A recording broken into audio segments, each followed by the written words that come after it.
very welcome to today's webinar. We're not going to take up much of the lunchtime. It's just to get a discussion going, between people like facility managers and HR directors, etc., just about making workplaces smart, safe, and sustainable.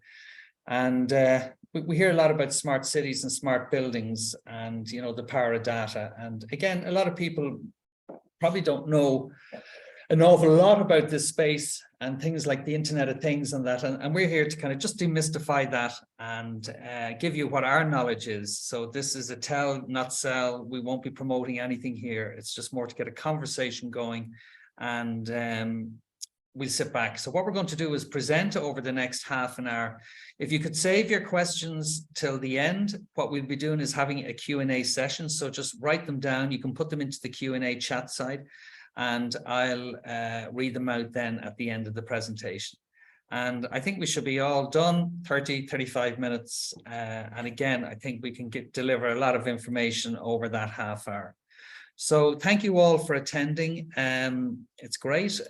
Just let me click in here. This is recorded also. So if you want to, we will be sending you a recording of the webinar, so you can just kind of sit back more and kind of take in the information.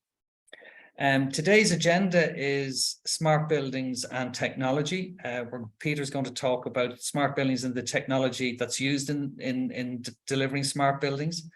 A lot of people like, where do I start? How do I identify the best smart solutions? And we'll be having a few slides and discussion on that.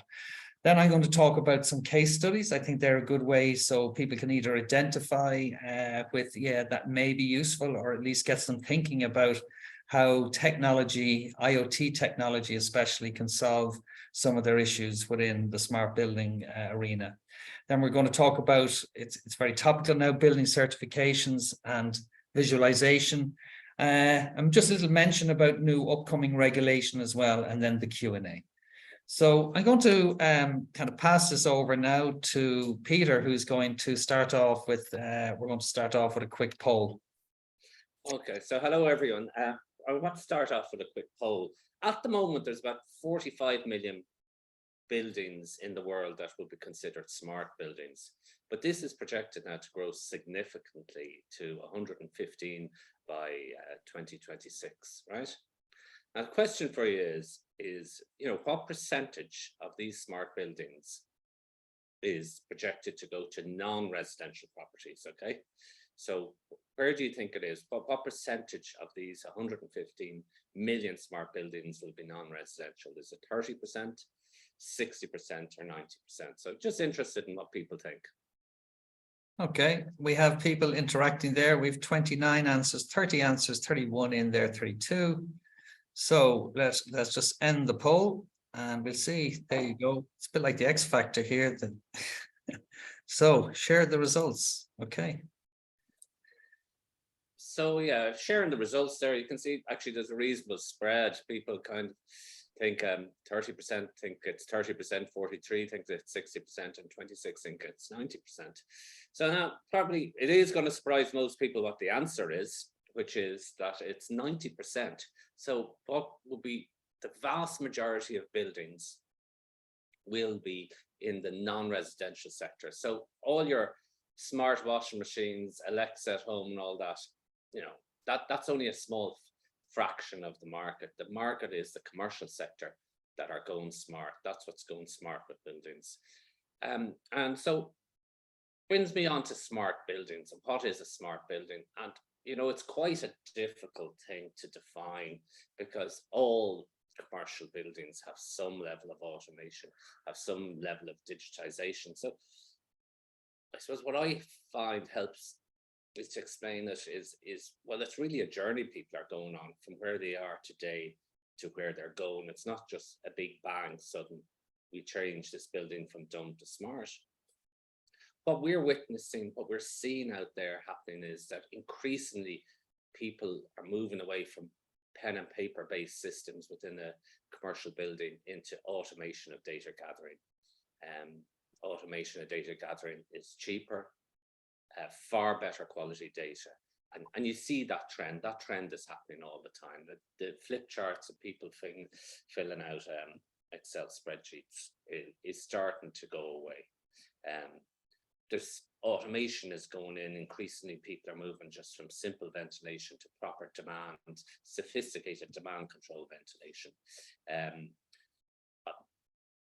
Data on occupancy and how the buildings are being used is really, really big now. That is really what's happening, because we're suddenly back in, we're back in the office and it's hybrid working, and that's just completely different. It's just completely different, and people are clamoring for data. So occupancy sensors are really big, and it's a big trend that is happening at the moment. We're going to talk about that a bit later. And simple things like Legionella detection, Legionella monitoring. I even came across people that actually, they've an automated system in their building within the sewage system, where they test the sewage system and they can tell, are there people in the building with COVID at the moment? Are there people in the building with the common flu at the moment? And like it's all over the place. So they're the trends that are happening, and people go on a journey. They just don't build a building that's all overnight smart. We continually add and iterate and increase the sophistication of the building. So, I'll go on and talk about the benefits of this. And I just picked out 4 big hit areas, right? Indoor air quality monitoring. We know post-pandemic that good air quality has huge benefits. If you've good air quality, you reduce the risk of transmission of infection, not just of COVID, the common cold, flus, bugs, and that reduces absenteeism. It has a significant impact on absenteeism in buildings.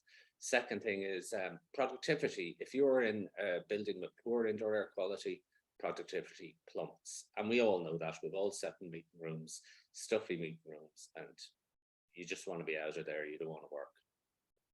So there are big ROIs on improving and monitoring the indoor air quality in your building. Smart utility monitoring, very topical now with the price of energy as it's rocketed up, and it's going to stay. And when I say topical, it's happening, and it's going to happen more and more. If you want to save energy, the first place to start is start measuring it. If you can't measure it, if you can't measure it, you can't save it. And that's what people are doing. And I'll show you how they implement smart utility monitoring. Legionella control, huge ROIs on that. So when we talk about Legionella control, a lot of people have processes in place to flush taps, flush showers, as regards their risk mitigation procedure. But the vast majority of that, 95% of that flushing, could be avoided because it happens in the natural course of events. In hotels, people are in the room and they're flushing the taps because they're using them anyway. There is no need to actually implement that regime. But how do you avoid that regime is, well, you need smart technology that records that taps are being flushed on an ongoing basis, and no need to intervene in it. And finally, workplace optimization, the big growth area, the huge growth area now. If we're living in a permanent world of hybrid working, well, we need to optimize the space. We do not need the office space we needed before. We can reduce the office space, which reduces our overall costs, and it reduces our carbon impact in the environment because we have to heat less space.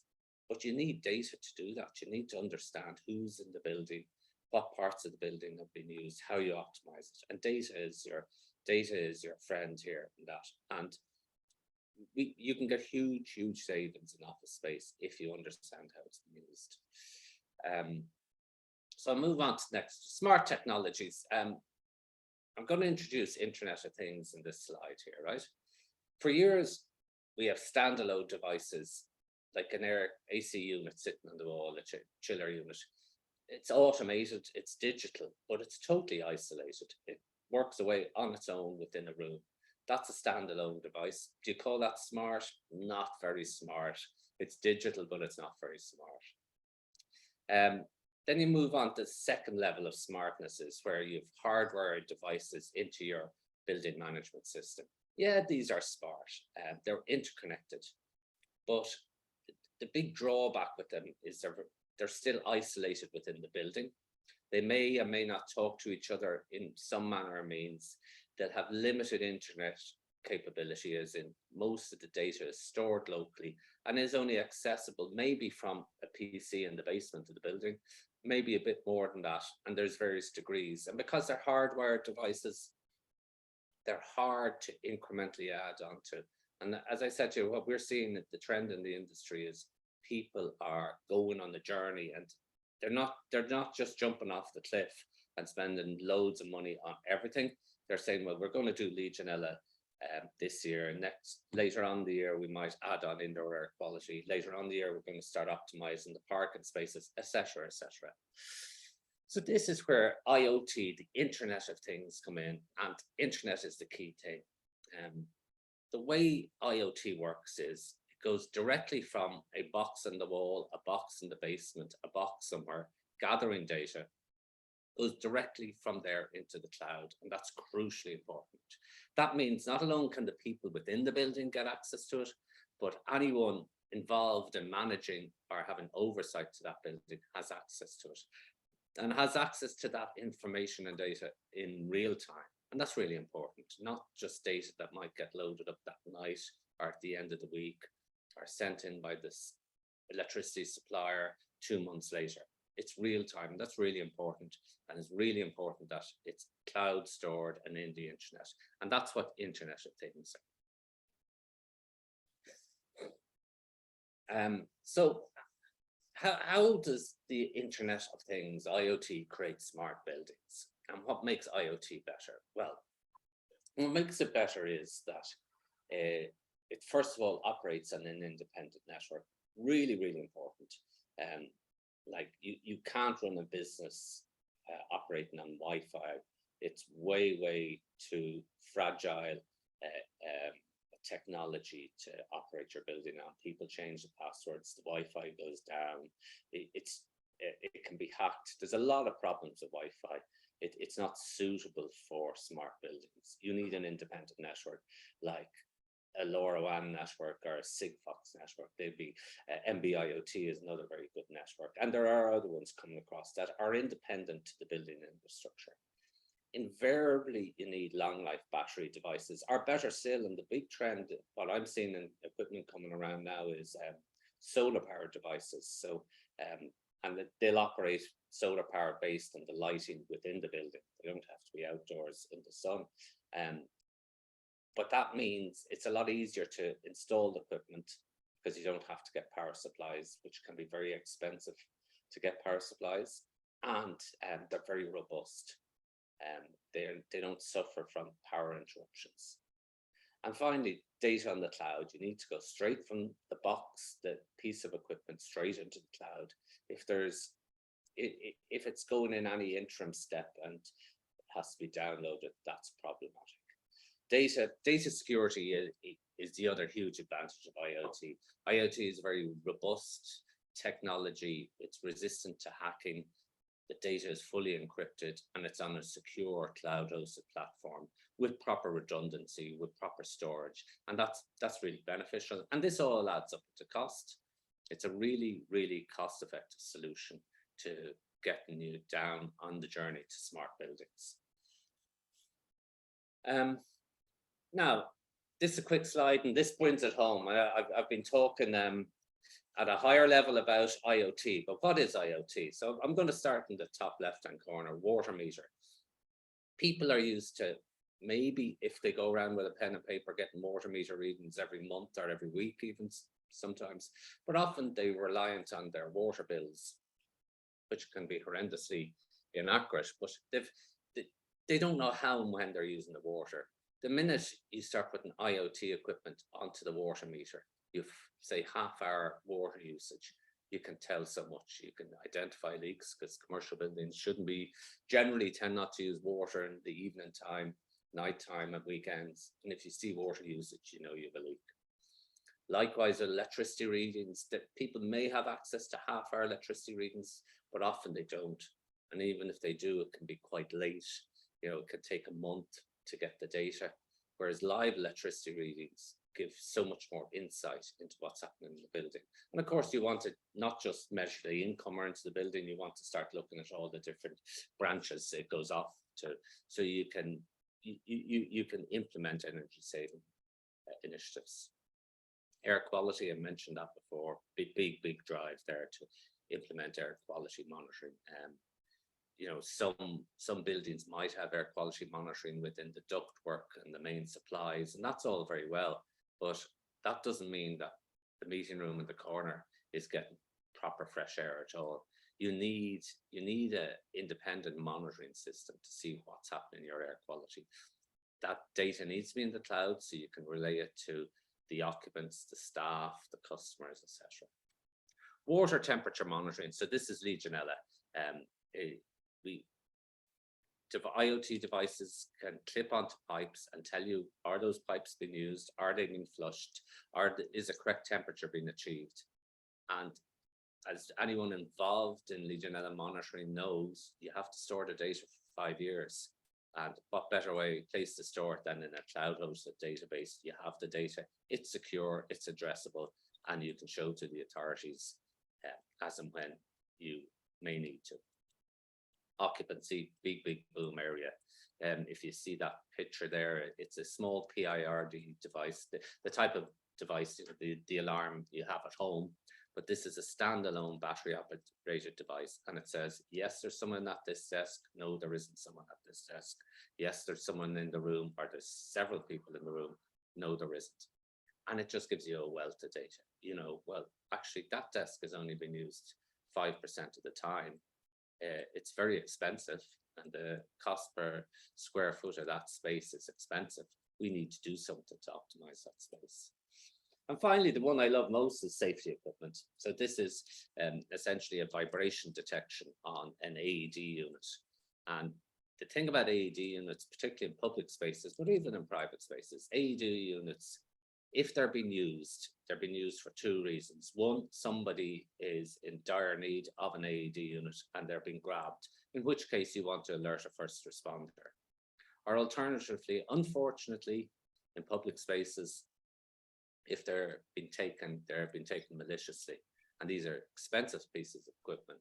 So if it's not the first responder you want there, it's the Gardaí you want there to arrest the person interfering with it. So these devices tell you someone's interfering it and will track and GPS locate where that device has gone. And it's been very successful in helping save both lives and recover stolen equipment. So I think I'm nearly finished here, and I'm going to sum up here on where we are with IoT devices.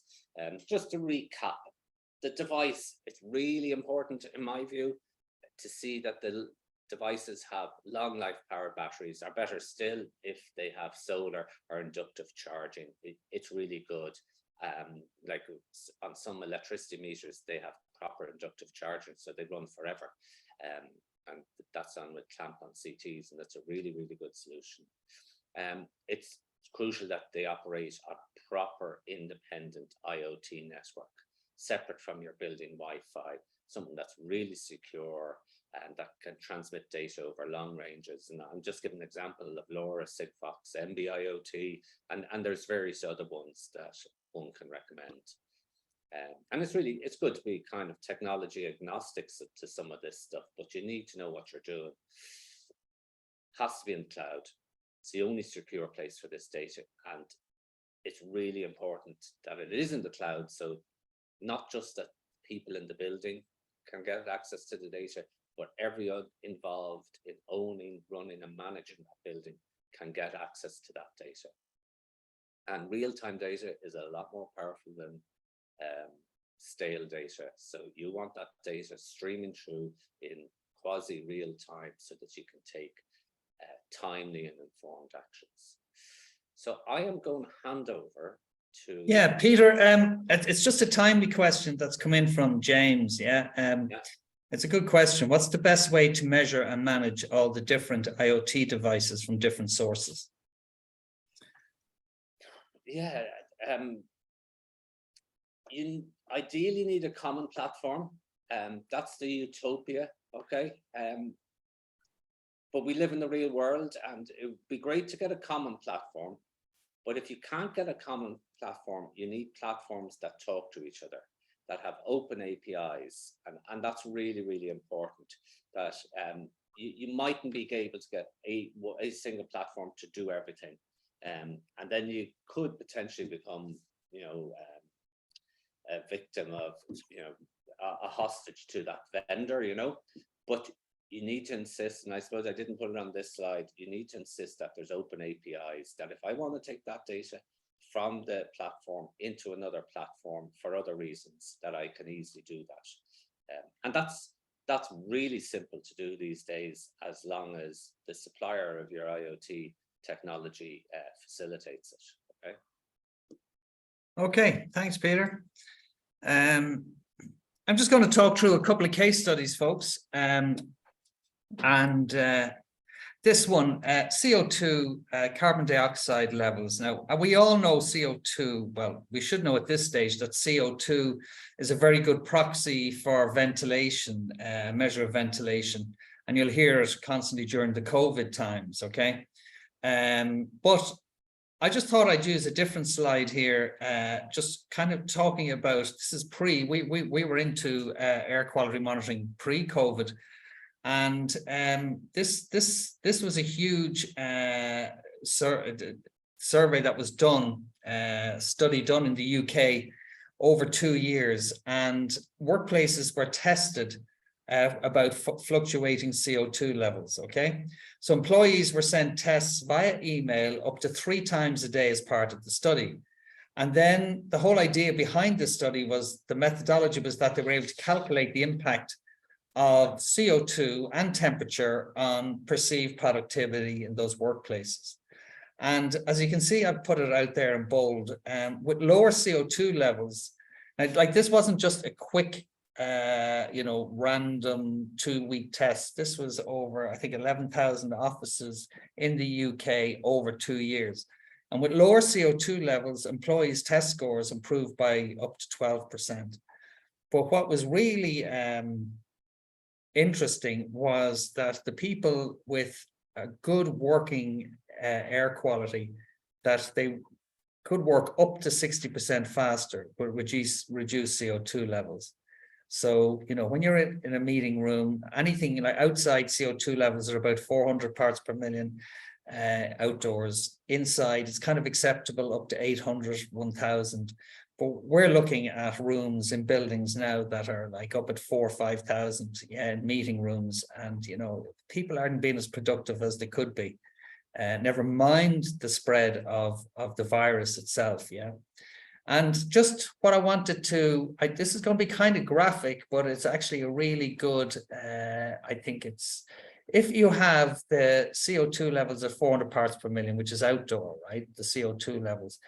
If they reach 800, that means you are breathing in 1% the contents of someone else's lungs, If they're 1,200, it's 2%. If it's 1,600, it's 3%. So the higher the CO2 levels, you can see how viruses spread more quickly. It's like going into a closed room and smoking a cigarette. If there's no ventilation, you will take in a lot more of the contents exhaled by somebody else. And that's the harsh reality of it. So it's definitely coming, the whole legislation around indoor air qualities. So we're just kind of bringing this to the forefront. But not only that, in terms of viruses, it's really important to kind of think about it from productivity levels and employee wellness as well. Using, like, what we've done is, if we take our air quality sensors and we have them in hundreds of buildings, even just now, a simple thing like temperature and VOC, right, levels. With one company in particular, I just want to use this slide, was that they used to start the HVACs and get everything going at 6 a.m. We were able to show with the internal air quality data that, if they actually started at 7 a.m., that the appropriate temperature and VOC levels were achieved when people came into the office. So 1 hour of cost savings on the HVAC adds up, especially nowadays, for obvious reasons. So again, it's data is power, and you know, it's getting that data into the cloud so you can view it in a very simplistic way. Yeah. Now, the same type of sensors, the measure CO2. This was, I just thought this is a really good example of, we were looking at a company. We do reports for the companies every month. And we were able to just notice, you can just see the 800 level mark there, whereas you kind of say sub that is good. So we picked up regular CO2 exceedance at kind of, it was happening every day about 2 p.m. And when we asked the client about it, they just said, oh yeah, well, that meeting room, say it's called the Oscar Wilde meeting room, that Oscar Wilde meeting room was used by the traders to talk to people in the States at 9 a.m. Yeah. So they were reaching peak levels of 1400 ppm. So, you know, it's very simple then just to recommend to them, reduce the occupancy in that room from 10 people down to 6. And you can see then what happened when that. So again, it's about having the data to do this. And these are wireless devices that are very simply and easily attached to meeting rooms and areas. Yeah, and they transmit independent of Wi-Fi into the cloud. This is a really good example of the man in the van that goes around and is actually flushing taps.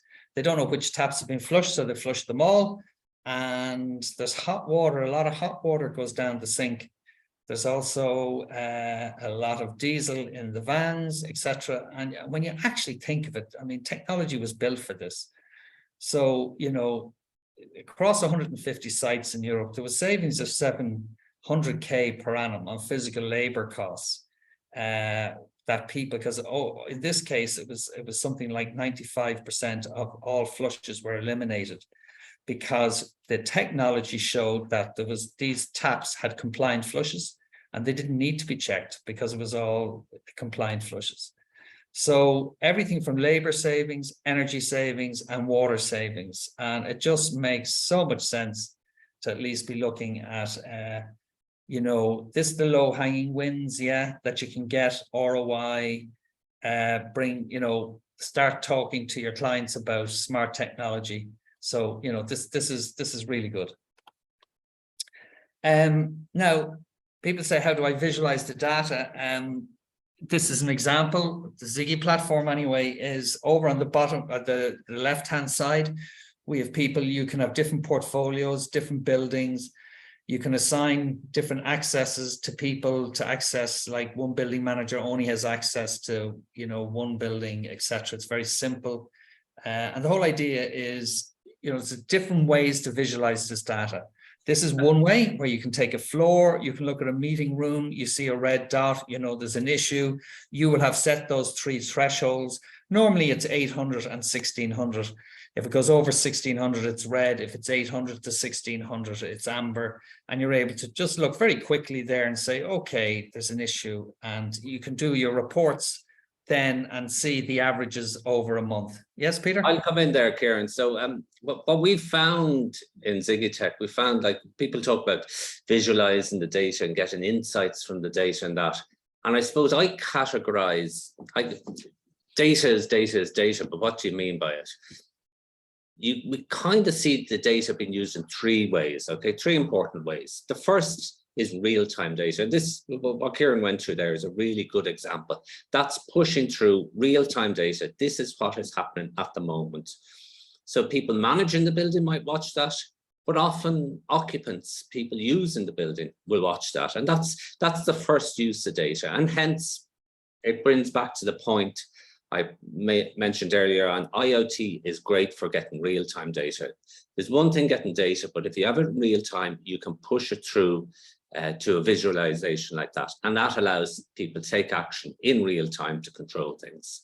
Second thing, if you go on to the next slide, Kieran, is second thing way people want to look at data is trending over time. And you know, this is examples of trending air quality, energy usage, water temperature, occupancy levels. You want to see over time what it looks like. You want to be able to scroll back. And so you want to look at what it's live now, what it was like yesterday, what it was like last week, last year, etc., etc. And that's the second way people look at data. They want to trend it over time and do comparisons with other data sets like that. And I suppose the last way, and that I find really useful and customers like, is kind of summary exception reports. Okay, so like trending over time is fine if you're a data analyst, but if you're reporting into an ESG committee or a safety committee or something, you want a summary report. You don't want to hear someone saying, well, you know, the old adage that, you know, I didn't have time to do a one-page summary, so I did a 100-page summary for you. That's not what you want. You need a one-page summary. And that's the third way you take data. You take data, you just summarize it, you highlight exceptions if there are exceptions. And then you say, well, you know, you can ignore a lot of the rest of it at the moment because it's all okay. The green light is on. So that's the third area. So Kieran, I think you're going to do another poll then. Well, let me click onto it then. Okay, well, we wouldn't put this, I think, are you aware? I mean, it's genuine. I mean, I don't think a lot of people are aware that there will soon be a new regulation related to indoor air quality in the workplace. And it's just, again, just to get an honest viewpoint where people are aware of it. And, you know, okay, we have 25 answers there. 26, we keep it going, room for another 10 seconds. People, so are you aware that it will soon be new regulation related to indoor air quality in the workplace? So there's the results. So 27%, sorry, 33 people answered. So 27% said yes. And the overwhelming majority, 64%, said no, and 9% said not sure, Peter, okay?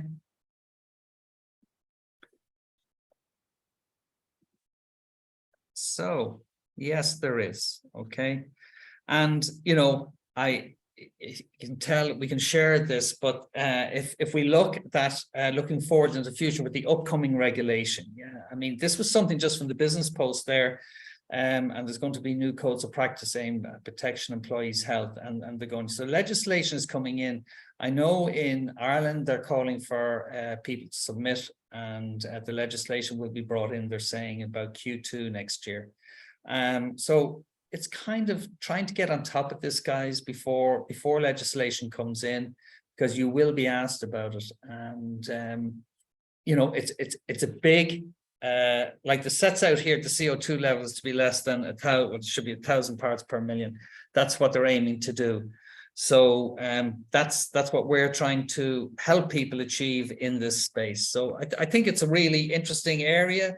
It's very solvable. It's amazing once people make contact how easy it can be to take the next steps into at least kind of understanding your air quality within the building, especially the fact that legislation is coming down the line, you know.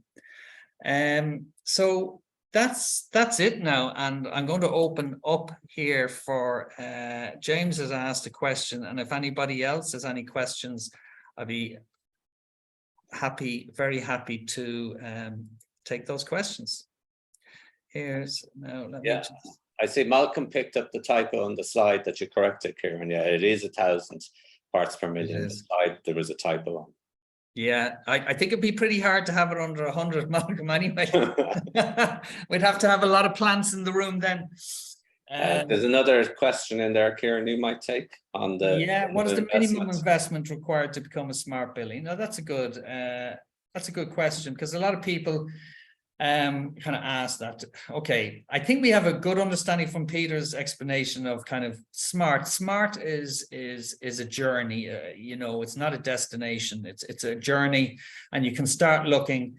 So, for example, if you were looking at air quality monitoring within a building, you're looking at there's two different pricing models that people you will find out there. One is it becomes a capital project, and then so it's X amount per month. It's X amount for the capital project depending on the size of your building, and then they charge you then so much per month for the data, because it's live data communication. Our own model is we just do a pure, what we call a SaaS, or more correct is a DaaS model, data as a service.